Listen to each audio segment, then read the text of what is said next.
thérapeutique de la cirrhose hépatique à l'hôpital Dr. Hill Africa pendant une période de 3 ans. Et terminale de toutes les maladies chroniques du foie. Alors, c'est ça les notre travail. Et nos objectifs sont, les objectifs de la plan de travail étaient de décrire les aspects épidémiologiques, cliniques, évolutifs de la cirrhose hépatique à l'hôpital Hill Africa. Alors, par rapport aux méthodes et matériels, notre étude a été menée dans les services de médecine interne à l'hôpital Hill Africa. Et il s'agissait d'une étude rétrospective, ici la méthode documentaire analytique, qui a collégé les dossiers médicaux d'environ 57 patients exhaustifs.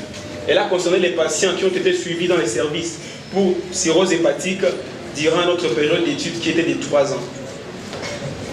Alors, comme le résultat auquel a abouti notre étude, l'âge moyen des patients qui ont présenté la cirrhose hépatique était de 49 ans avec un écart type de 23, étaient des hépatites virales à environ 38,6%, suivi de la prise d'alcool à 31,5%. Mais dans la population masculine, à mise à part, l'étiologie fréquente était la prise d'alcool. Contrairement aux femmes où l'étiologie était beaucoup plus liée aux hépatites virales. Environ 30% des patients ont présenté à la diminution comme plainte de douleurs abdominales. Et 23% venaient pour un ballonnement abdominal consécutif à l'acide et 16% à une hématémèse, 8,9% de mélénas qui sont des selles noirâtres et 5% une anorexie. L'évolution des patients était marquée par la survenue d'une complication dans 50% de notre échantillon. Et les complications étaient dans l'ordre, la première complication était l'infection du liquide d'acide à environ 23% des cas. L'hémorragie digestive hépatique à 8,9%. La dégénérescence carcinomateuse, c'était une suspicion de dégénérescence carcinomateuse qui était aussi à 3,7%.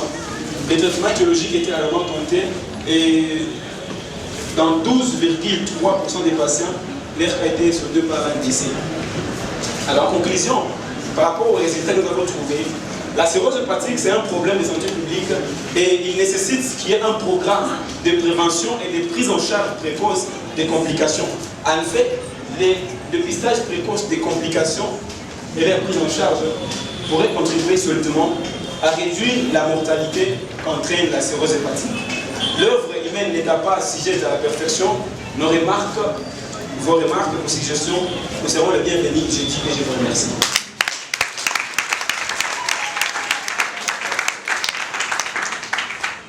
Au lecteur du travail, au premier lecteur, Dr Kosso, vous avez la parole. Merci, Monsieur le doyen, président de la séance. Et, nous commençons par féliciter M. Floribert, bientôt sera confrère. C'est un très bon travail, un travail très applicable du point de vue clinique. Et néanmoins, il y a quand même quelque chose, c'est de déterminer par exemple chez les adultes. Et là, on est précis. Bien. Et la partie dédicace, là, il a bien fait la dédicace. S'agissant de remerciements, c'est aussi très bon.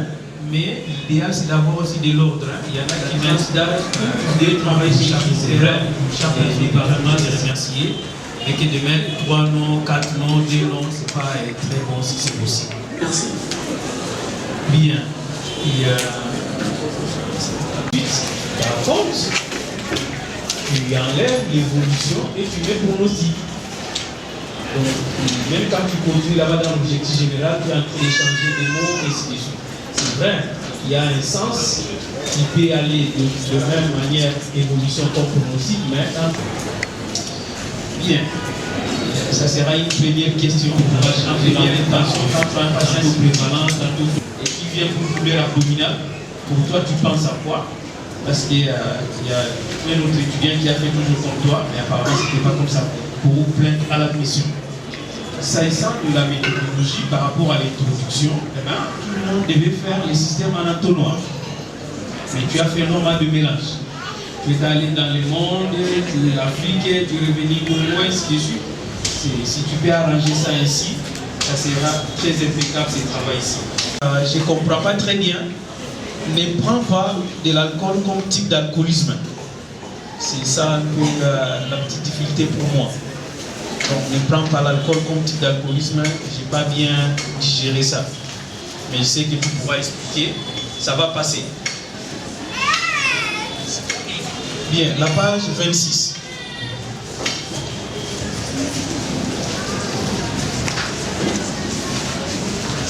En fait, c'est ce que tu étais en train de dire sur les bilans et syndrome cardio-rénal et les problèmes de l'acide infecté, ainsi de suite.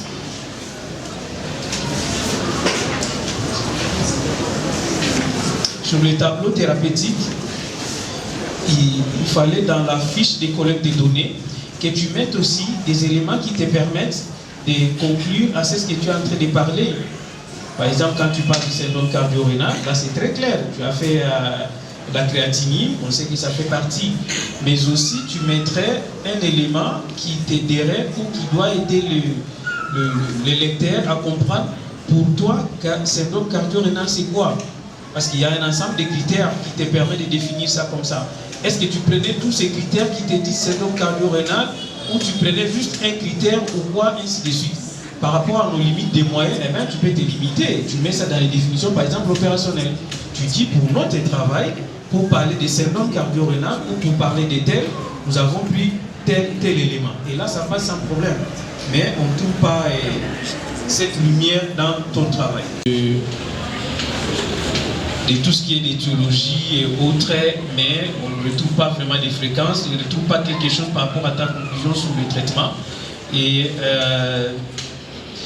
la petite question pour toi, c'est vrai ou faux? Bon, initialement, tu vas dire un patient que tu penses que c'est un problème de cirrhose qui vient pour toi à l'admission, tous avaient pour plainte douleur abdominale, tu associes ça à quoi? Parce que c'est ça les grands problèmes que tu as trouvé, c'est 30% dans ton résultat. Mais aussi, une petite question de réflexion, comment tu définis l'infection du liquide d'acide? Parce que pour toi, l'élément qui était très péjoratif ou qui conduisait les patients cirrhotiques à la mort ou décès ou quoi, ainsi de suite, c'était parmi les complications majeures que tu as trouvées, entre autres, c'est l'infection du liquide d'acide. Comment tu définis cette infection du liquide d'acide? Donc voilà, c'est des petites questions. Merci.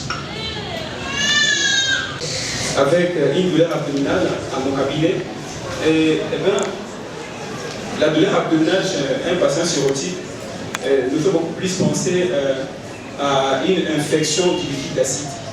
Et cela a corrélé même avec le résultat des complications que nous avons trouvées. Étant donné que les patients sont venus beaucoup plus avec complainte de douleur abdominale, et dans notre étude, le constat était que la complication la plus retrouvée était l'infection du liquide d'acide. Par rapport à la définition de l'infection du liquide acide, opérationnellement, nous l'avons défini comme un patient présentant une douleur abdominale, une fièvre et chez qui l'analyse, les résultats qu'on a eu nous ont fait penser à l'infection du liquide acide, notamment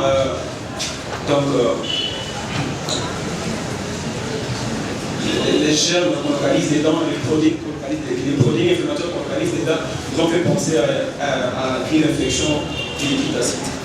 Je pense avoir répondu. Monsieur.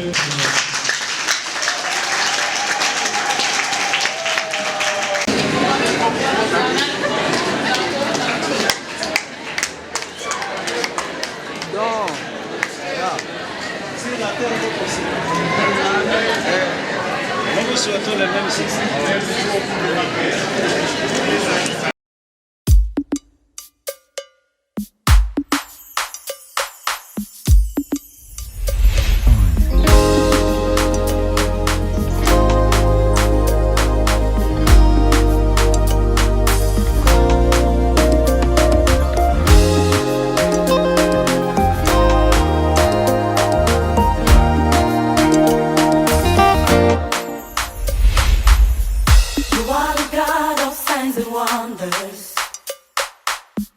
You are the God of miracles.